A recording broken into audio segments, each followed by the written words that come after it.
Hello guys, here I am, your English mentor Adit Bhaiya with a very important session which you all need at this moment. आखिर ऐसा क्या है जो आपको इस समय सबसे ज्यादा चाहिए?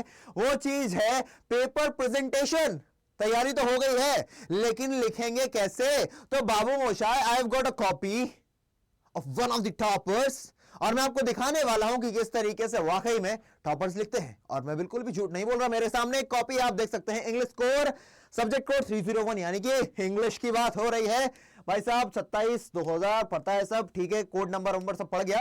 फिलहाल सबसे पहले मैं जो आपको दिखाना चाहूंगा वो है सेक्शन सी। जिस तरीके से आप लोग परेशान रहते हो कि कैसे हम शॉर्ट आंसर्स का लॉन्ग आंसर्स का आंसर दें और कैसे मैक्सिमम मार्क्स गेन कर सकें, तो पहले आप यही देखिए बच्चे कि आखिरकार समझदार लोग क्या करते हैं। मैं आपसे कहते थक गया, तो मैंने कहा कोई बात नहीं, कहते नहीं, अब दिखा देते हैं थकने के बाद।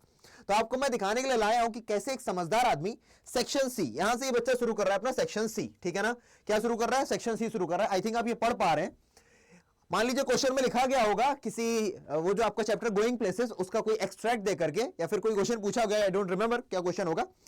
तो यहां पर बच्चे लिखा है शी रेफर्स टू सोफी, और मजे की बात तुमने नहीं देखी। अगर तुमने वही नहीं देखी तो क्या देखी, मैं तुमको दिखाना चाहूंगा, लेकिन क्योंकि बड़ा इंपॉर्टेंट है यार तुम्हारा ये जानना।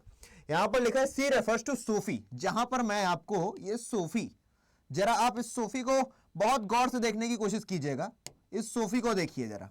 इस बच्चे ने बहुत ध्यान से सोफी के नीचे एक अंडरलाइन की है, यानी कि मैं आपसे हमेशा बोलता हूं, जो भी आपके क्वेश्चन का आंसर है या फिर जो भी आपके क्वेश्चन के लिए आपको लगता है आपके आंसर में कीवर्ड बन सकता है, उसे आप हाईलाइट कीजिए।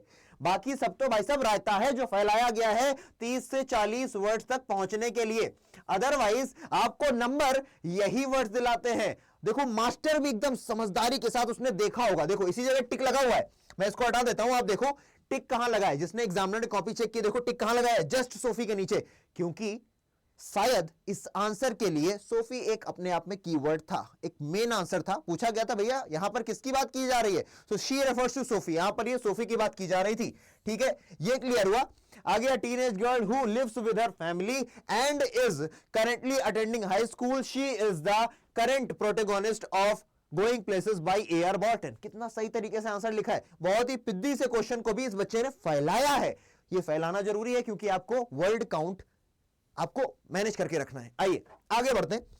इसी तरीके से नीचे देख लो भैया, इसने लाइन मार रखी। हर क्वेश्चन में आप देखोगे इस बच्चे ने क्या कर रखा है भैया, अंडरलाइन किया हुआ है जो भी कीवर्ड्स हैं। तो आपने एक बात नोट करनी, लिखो कॉपी में, निकालो कॉपी पेन और उसमें लिखो कि भाई साहब हम लोग भी, मैं, जो भी तुम्हारा नाम है, मान लो तुम्हारा नाम है दिव्यांशी, मान लो तुम्हारा नाम है दीपांशु, तो लिखो दीपांशु यानी मैं अब से हर एक क्वेश्चन में अंडरलाइन करूंगा कीवर्ड्स के नीचे, क्योंकि मुझे मैक्सिमम मार्क्स चाहिए, मुझे टॉप करना है। करो ना करो बात की बात है, पर मेहनत तो करेंगे ना बाबू मोशाय, क्योंकि अपने को टॉप करना मांगता पब्लिक। गुड, आगे आइए।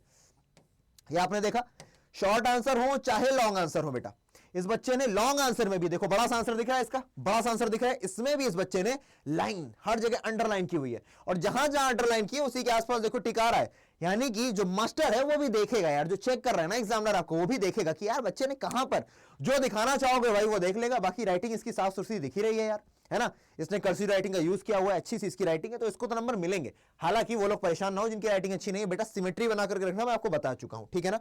लॉन्ग आंसर में भी आपको क्या करना है भैया, इस तरीके से यूज करना। और देखो इसने ग्रामर भी बिल्कुल गलत नहीं लिखी है, काटा पीटी भी नहीं की है। क्या नहीं किया बेटा, इसने कोई क्रॉस नहीं किया है, और अगर आप क्रॉस करना भी तो भैया साफ साफ कर दो। और वो भी देखो कुछ लोग होते हैं भैया क्रॉस नहीं करते हैं, कट्टम करते चले जाते हैं। जब भी कोई चीज गलत हो जाए सिंगल भैया तिरछी रेखा खींच देनी, बात खत्म हो जाएगा ना। उसमें आपको 4 घंटे लगा करके भैया व्हाइटनर यूज करना है, डोंट यूज दैट। इतना टाइम भी नहीं अपने पास और कुछ करना भी नहीं, ठीक है ना, एक स्लाइस खींचो बस हो गया, है ना। इसने कहीं पर काटा पीटी नहीं की, बहुत ही अच्छी तरीके से पेपर को रिप्रेजेंट किया है, ठीक है ना। नंबर मिल ही जाएंगे यार, क्यों नहीं मिलेंगे। अब आगे देख लेते हैं भैया लिखने का, किस तरीके से आप क्वेश्चन का आंसर दोगे। शुरुआत में आते हैं, फिर आपको मैं ये चीज दर्शाने की कोशिश करता हूं। ये रहा, आगे आइए। इस बच्चे ने सबसे पहले ऊपर डाला सेक्शन ए। हालांकि इस बच्चे से भी अच्छा तरीका हुआ करता था मेरा, पर ठीक है ये तरीका भी अच्छा है। मतलब मैंने जो पर्सनली अपने पेपर में यूज किया है वो इससे भी बेटर तरीका है।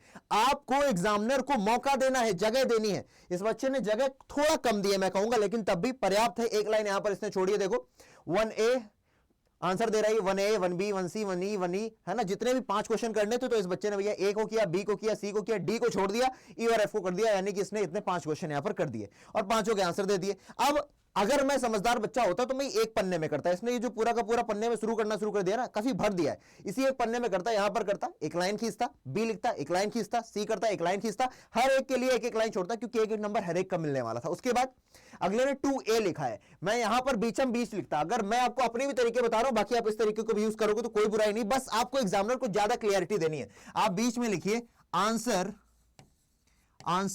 नंबर, यहां पर क्या लिखा है 2a, आंसर नंबर 2a, ताकि उसको पता रहे हो किसका आंसर दे रहा है। यहां पर आपका आंसर खत्म हो गया, यहां से बात खत्म हुई, उसके बाद भी एक लाइन छोड़िए, फिर उसके बाद आप आंसर को शुरू करिए। ये मैं आपको सजेशन दूंगा, लेकिन इस चीज को भी बहुत सराहा जाएगा, क्योंकि इस बच्चे की राइटिंग अच्छी, कुछ बच्चों की राइटिंग अच्छी नहीं होती है, तो उनका बड़ा काफी कचर पचर दिख रहा होता है, तो कचर पचर नहीं दिखने देना है बाबू। कचर पचर दिखेगा तो मास्टर की आंखें जाएंगी चौंधिया, और अगर मास्टर की आंखें चौंधिया, हम नहीं दे रहे नंबर, ऐसे करके वो आगे बढ़ जाएगा, ठीक है ना। तो ये आपका तरीका होना चाहिए। बाकी ये बिल्कुल सही क्या है भैया, इधर से दोनों लाइन खींच रखी है। अब देखो इसने, एक बच्चे ने, मैं आपको एक और समझाने वाली बात कहूंगा कि आप लोग इधर से भी एक लाइन खींच लें। आपको पता है भैया, एक तरफ तो लाइन खींची मिलेगी, देखो एक तरफ लाइन खींची हुई, लेकिन दूसरी तरफ लाइन नहीं खींची, तो उधर भी आप लाइन खींच लीजिए, ताकि आपका जो कंटेंट है दोनों के बीच में रहे, और मास्टर को ना इधर जाना पड़े ज्यादा, ना उधर जाना पड़े ज्यादा, वो बीचम बीच देख करके आपका काम करता रहे, अपने नंबर देता रहे, उसको सहूलियत रहे, ठीक है ना। बाकी ये अच्छा किया, पहली लाइन से यूज किया है भैया। आपको ज्यादा फालतू बर्बाद नहीं करनी चीजें, कहीं पर कटिंग वटिंग नहीं दिखेगी आपको, और इस तरीके से आप क्या कर पाओगे भैया, इस तरीके से आपको मैक्सिमम आउटपुट मिलेगा, क्योंकि आप जब किसी ऐसे बच्चे की आंसर कॉपी सीट देख लेते हो ना, तो आपको आइडिया लग जाता है कैसे लिखना है।